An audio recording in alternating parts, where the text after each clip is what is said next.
Pemirsa, Pilpres 2019 disebut oleh Ketua Kogasma Agus Harimurti Yudhoyono atau AHY cuma menguntungkan elektabilitas dua partai pengusung utama. Sementara Partai Demokrat dan partai-partai lainnya terancam tumbang karena bisa jadi yang akan tersisa hanya dua partai besar itu. Benarkah Demokrat tak diuntungkan dalam kontestasi Pilpres?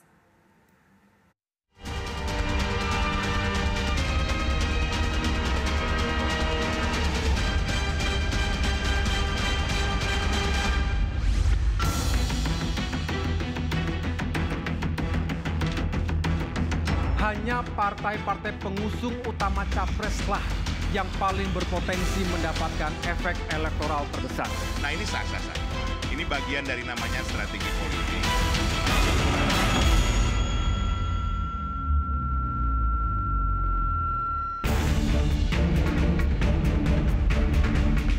Ketua Komando Satuan Tugas Bersama Kogasma Partai Demokrat, Agus Harimurti Yudhoyono atau AHY, menyebut bahwa partainya dalam posisi tidak diuntungkan dalam Pilpres 2019 ini. AHY juga memprediksi hanya dua partai besarlah yang bakal tetap ada dalam pemilu serentak seperti saat ini. Sementara partai-partai lainnya, termasuk Demokrat, bisa tumbang. Dalam konteks kehidupan berdemokrasi, kita perlu menyoroti pemilihan presiden yang dilakukan secara serentak dengan pemilihan legislatif.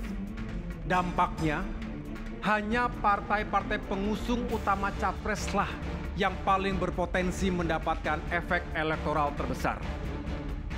Jika kondisi ini berlanjut di masa depan, bukan tidak mungkin era multipartai akan berakhir dan menyisakan hanya dua partai besar seperti di Amerika Serikat. Kami berpendapat Indonesia belum siap dan juga belum tentu cocok mengadopsi sistem kepartaian model Amerika Serikat tersebut.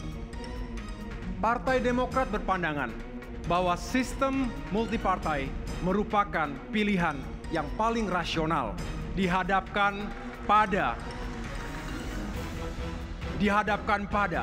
kemajemukan dan latar belakang historis bangsa ini.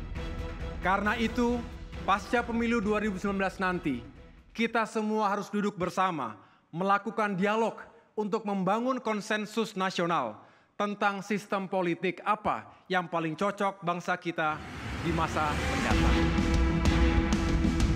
Benarkah pesta demokrasi kali ini hanya menguntungkan dua partai besar, tak termasuk Partai Demokrat?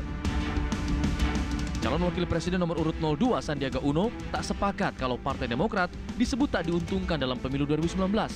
Sandiaga juga meyakinkan bahwa kader Partai Demokrat di sejumlah daerah tetap bisa bersinergi dengan koalisi oposisi. Secara realistis saja kita lihat memang di beberapa daerah Demokrat memiliki nama yang besar, bisa sendiri. Demokrat juga misalnya di beberapa daerah punya keuntungan kalau kita bermitra bersama Prabowo Sandi dan mensinergikan kegiatan-kegiatan kita itu bersama-sama. Jadi memang nggak bisa digeneralisir, seluruh Indonesia itu sangat luas. Tapi di beberapa daerah seperti di Sumatera, di beberapa wilayah di Jawa Barat, kemarin di Majalengka ini kami menemukan format yang cocok. Jadi itu juga saya udah laporkan ke Mas AHY. Jadi saya realistis saja, Mas AHY sampaikan, Mas kita harus terus sinergi dan kita terus memastikan hubungan antara Demokrat dan Koalisi Indonesia Adil Makmur, Prabowo Sandi terus langgeng. Demokrat harus kuat, partai-partai lain harus kuat, karena Prabowo Sandi harus didukung oleh koalisi yang kuat juga. Politikus PDI Perjuangan yang juga juru bicara tim kampanye nasional Jokowi Ma'ruf, Eriko Sotarduga, menilai pidato AHY bagian dari strategi politik. Dan wajar pula kalau AHY mengatakan Demokrat tak diuntungkan di laga Pilpres. Nah, ini sah-sah saja. Ini bagian dari namanya strategi politik. Memang jujur sebagai kami memprihatinkan juga memang. Katakan skala yang harusnya didapatkan oleh Mas AHY ini kan harusnya ada yang lebih baik. Tapi sampai saat ini masih seperti ini. Bagi jajaran politikus Partai Demokrat, pidato AHY itu merupakan amanat Susilo Bambang Yudhoyono yang intinya agar seluruh kader di daerah terus berkonsolidasi mengamankan suara Demokrat.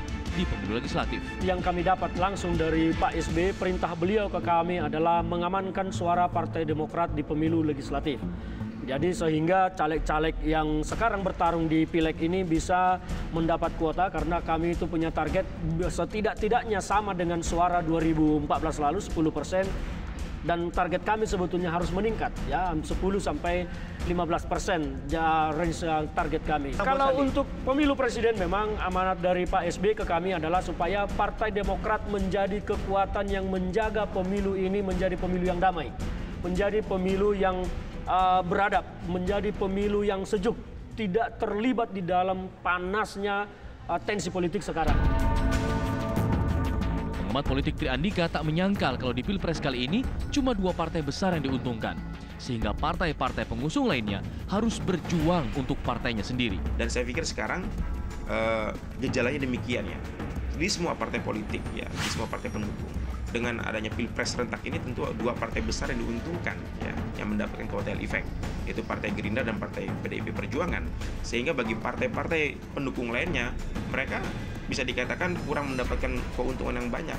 Sehingga menjelang 30 hari pemilu ini, ya mereka harus berpikir untuk partainya sendiri gitu. Harus berpikir untuk partainya sendiri. Namun begitu, menurut Tri Andika semestinya Partai Demokrat tak perlu khawatir karena berdasarkan survei, partai besutan SBY itu masih berada di posisi aman dibandingkan partai-partai lainnya. Kalau secara elektoral, saya melihat berdasarkan survei, justru Demokrat menjadi partai yang tidak perlu khawatir, lebih khawatir PAN dan PKS gitu ya. Namun memang Demokrat ini memiliki satu platform politik yang unik ya. Di barisan 02, Demokrat ini menjadi peserta terakhir ya, menjadi anggota terakhir dari koalisi 02. Di sisi lain memang kalau kita lihat gestur ataupun platform politik Demokrat ini adalah partai tengah gitu ya, yang sulit untuk menentukan sikap politiknya pada satu kaki saja gitu. Jadi secara tradisi politik dan secara dinamika politik tidak sulit membaca sikap dari Partai Demokrat yang agak-agak kurang jelas ya, berpihak kemana.